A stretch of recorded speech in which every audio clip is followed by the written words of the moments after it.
lithium, which is the number one bipolar medication. But I know sometimes your nursing tests will throw in the less popular medications. So, for the mood stabilizers, anti-epileptic drugs, these are AED drugs. Doesn't stand for automatic external defibrillators. That's pretty much a shocker that shocks your patient. But this is your Tegretol, also your Depakote, and your Lamictal. Now these are your medications that are AEDs. You've probably seen them in the hospital. They are for bipolar patients. Woo. Now these act way different than your SSRIs. I'm sorry, not SSRIs. Your lithium. Now lithium directly acts on serotonin. This has a different mechanism of action. What we have with these AED drugs, these anti-epileptic drugs here, is we are slowing sodium and calcium into the neurons. Basically, we're lessening excitement. We're lessening electrical activity. Now, this is not the same thing as calcium channel blockers in the heart. Yes, we are slowing down sodium. We are slowing down calcium.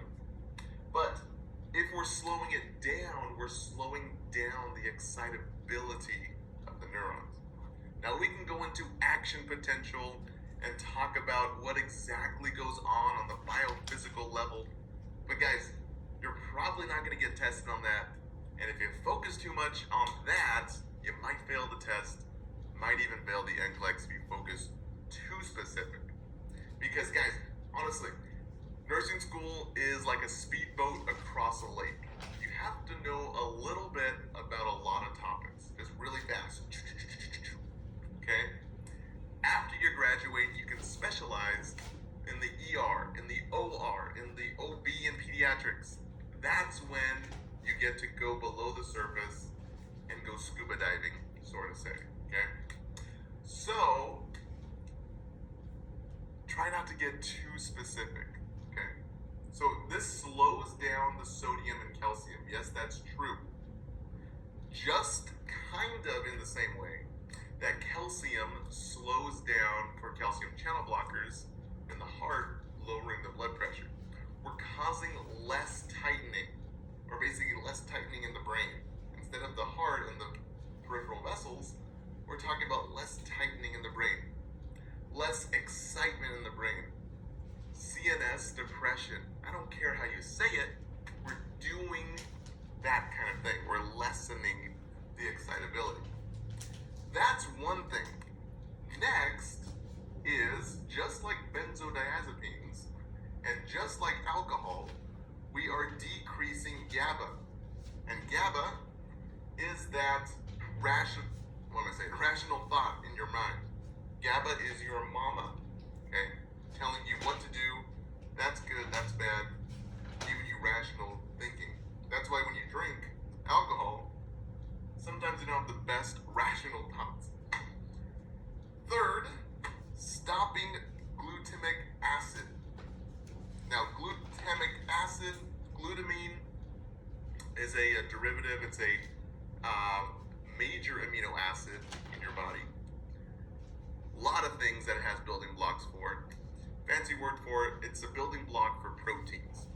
And glutamic acid is very important in terms of in terms of platelet creation. So that's why if we're inhibiting glutamic acid, yes, we are decreasing our central nervous system, but we're also inhibiting the building blocks that helps to our blood to coagulate and helps us to build platelets. So increased risk for bleeding is a side effect. So hopefully you guys see how this relates. We can't just block a building block in the body without any repercussions. So guys were able to write these down, write down the mechanisms of action here.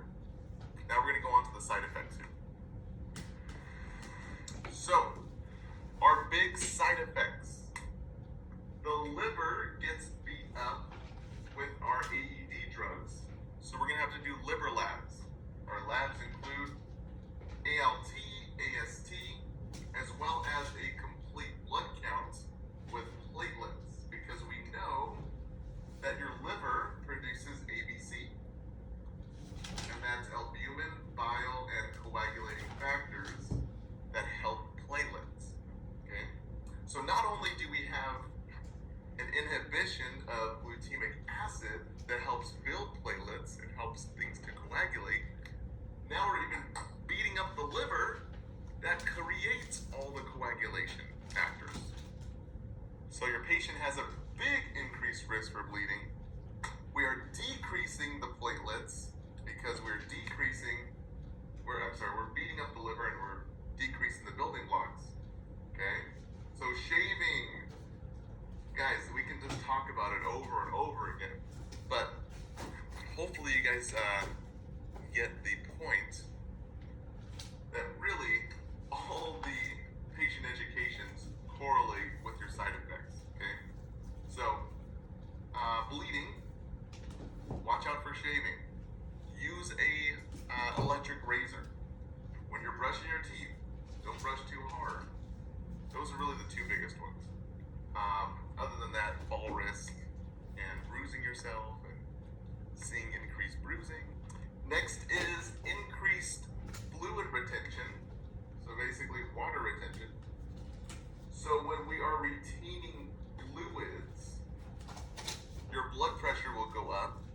You're going to have increased edema, or basically the fluid's just going to be sitting in the peripheral system. So dependent edema, you put two fingers, it might get pitting edema, just like your skin gets like a waterbed. Okay, just too much fluid. Your labs will even reflect this. So before you had normal labs, or basically your H2O levels were normal, now you have a lot of H2O. So that electrolyte is going to be very dilute. So we're going to have something called hemodilution in your labs. So when we draw your labs, we're going to be like, hey, your electrolytes are low now. Not really. It's just because they're dilute. We have too much water in that Kool-Aid.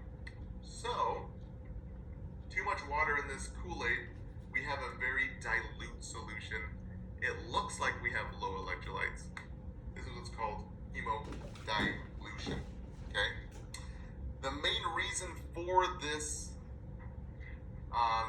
fluid retention is because your body has activated the anti-diuretic hormone that turns off your kidneys, that tells your kidneys not to release any more fluid. So, what are we going to do? We're going to monitor vital signs, right? Because of the fluid retention is going to affect the blood pressure. We're going to limit fluid intake because we have fluid retention. We're going to monitor labs. Why? Because of hemodilution, right? I mean, honestly, what we really do for this, if we just fix the fluid retention problem by giving diuretics, it's going to lower and correct itself. So limit fluid intakes, check the I's and O's. Those are the big things that we do. Next is we have decreased central nervous system, so decreased level of consciousness. So we want to make sure we're taking these medications at bed, telling your patient take at bedtime. The last side effect. Now, we just kind of threw this in, but your patients might get a rash or some type of skin disorder with taking your AEDs. So tell your patients to stay out of the sun or use sunscreen, either one. Because what we're trying to do is limit the stress that we cause on your connective tissue, or basically your epidermis, your skin.